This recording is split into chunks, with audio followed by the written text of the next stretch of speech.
आज हम क्लास 10 की सीबीएसई बोर्ड अमांडा के चैप्टर का जिक्र करेंगे। अमांडा जो चैप्टर है इसको कवि रॉबिन क्लेन लिखे हैं। कविता एक छोटे बच्चे की परवरिश पर केंद्रित है जिसका नाम अमांडा है। यह उन संघर्षों पर केंद्रित है जो एक बच्चे का सामना कर रहे हैं। कवि रॉबिन क्लेन महत्वपूर्ण बिंदु यह है कि बच्चों को उनकी स्वतंत्रता से कभी वंचित नहीं किया जाना चाहिए। हालांकि यह माता-पिता हैं जो अपने बच्चों को उचित परवरिश के लिए जिम्मेदार हैं, लेकिन इससे बच्चों को कैद नहीं होना चाहिए। यह अमांडा समाज द्वारा स्वीकार्य होने के लिए तैयार है और यह प्रशिक्षण चाहता है कि उनकी स्वतंत्रता में कटौती की जाए। उसकी कल्पना को पर्याप्त स्थान नहीं दिया गया है और इसलिए यह उसे परेशान कर रहा है। यह खींच उसकी अनाथ होने की भी इच्छा कर रही है। यह निरंतर कष्टप्रद उसकी मनोदशा को बहुत अधिक बना रहा था। इसलिए इस कविता का पूरा अनुमान कुछ ऐसा है कि इसके साथ हम सभी बहुत परिचित हैं। यह कविता एक छोटी लड़की के दिमाग की स्थिति को व्यक्त करती है जिसे लगातार उसकी माँ द्वारा करने और न करने के बारे में निर्देश दिया जाता है। अमांडा नाम की लड़की और उसकी माँ जो गलतियों के लिए उसे परेशान कर रहे हैं।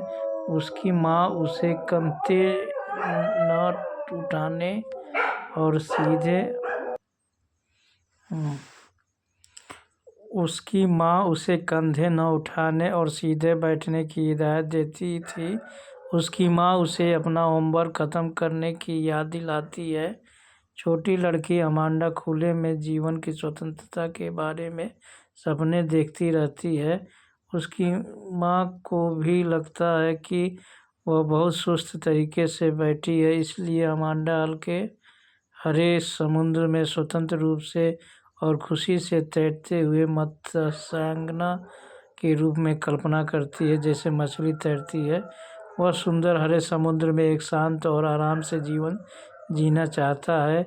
इसके अलावा उसकी माँ ने अमांडा को उसके सपनों से बाहर निकाल कर पूछा कि क्या वह अपने कमरे और जूतों की सफाई करती है या नहीं। अमांडा की एक और दिव्य सपन है जिसमें वह खुद की अनाथ, भटकने, स्वर्ण मौन और निर्बंध स्वतंत्रता में नंगे पैर के रूप में कल्पना करती है।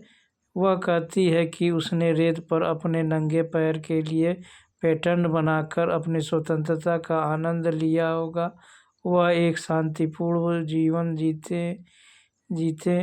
जीती है। उसकी माँ की घिनौनी शिकायतें उसका दिव्य सपन तोड़ देती है। माँ ने अमांडा को अपने मुहासे और फुंसियों के कारण चॉकलेट नहीं खाने के लिए मना किया था। माँ ने अमांडा को उसके मुहासे और फुंसियों के कारण माँ जो है अमांडा को क्या कर रही है, चॉकलेट खाने से मना कर रही है। जब उससे बात कर रही होती है तो वह उसे नहीं देखने के लिए उसे डांटती है। अमांडा एक और सपने का आनंद ले रही है कि अब वह खुद को रफेंजेल के रूप में कल्पना करती है, जो एक परी कथा का एक चरित्र है। परी कथा का क्या है, एक चरित्र है रफेंजेल। और परीक्षा में उठा देगा क्वेश्चन। रफेंजल के रूप में अमांडा अपने आप को देख रही है, जो क्या है, एक परी है और शांति से एक विशाल टावर में उसकी तरह रहना चाहती है। उसका सपना है कि वह रफेंजल की तरह अपने बालों को टावर से नीचे नहीं जाने देगी। टावर में वह अकेली और शांतिपूर्ण जीवन जिएगी। वह कभी भी किसी को टावर पर नहीं आने देगी। अंत में माँ उसे मुड़ी होने के लिए मना करती है, लेकिन वह नहीं चाहती कि कोई भी उसे यह महसूस कराए कि वह उसकी बेटी को परेशान कर रहा है। इस समय कवि ने अमांडा की तरफ से कोई प्रतिक्रिया नहीं लिखी है। लगातार हो रही इस छेड़खानी ने उसे इतना परेशान कर दिया है कि उसने खुद को किसी और की तरह सपने देखना भी बंद कर दिया है। अपने माता पिता के निरंतर उत्पीड़न और प्रभुत्व से बचने के लिए वह हमेशा यही कोशिश करती है।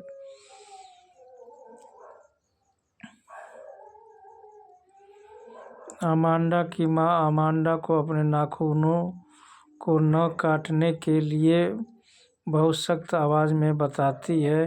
फिर वह अमांडा से कहती है कि वो अपने कंधे को झुकाए नहीं। इसके बजाय वह चाहती है कि अमांडा उसकी पीठ के बल सीधे बैठ जाए। अमांडा अपने वास्तविक जीवन से एक काल्पनिक दुनिया में वापस आ जाती है।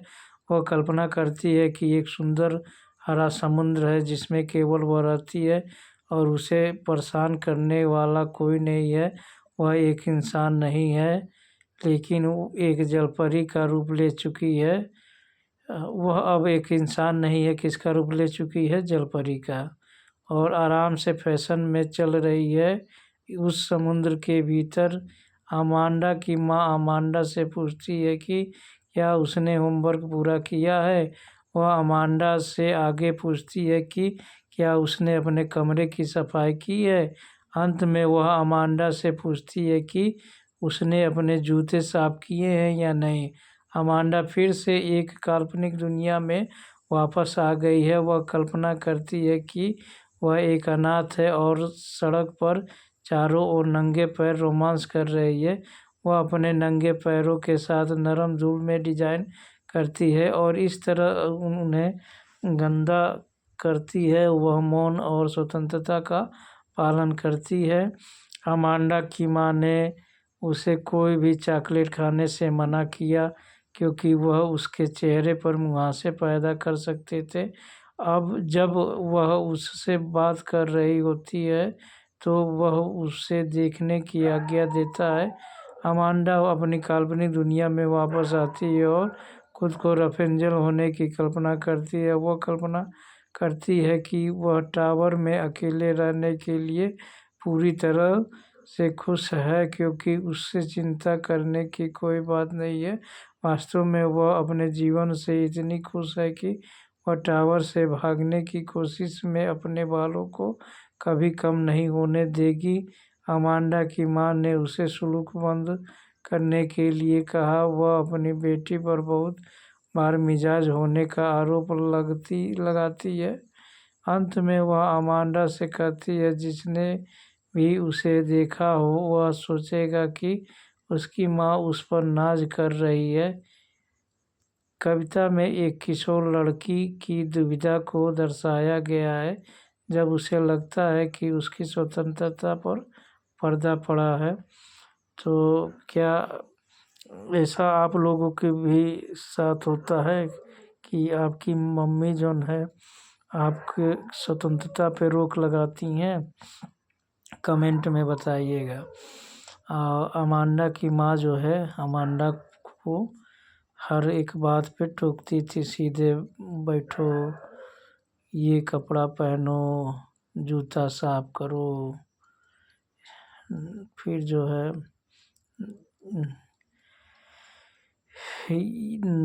नहाओ धोआओ, स्कूल जाओ। फिर तरह तरह की बातें सिखाती थी अमांडा को। और यहाँ न जाओ, वहाँ न जाओ, ये मत करो, वो मत करो। तो इस तरह अमांडा जो है बहुत परेशान हो गई थी अपने मम्मी की बातों से। हर एक बात में रोक टोक लगाना। तो अमांडा एक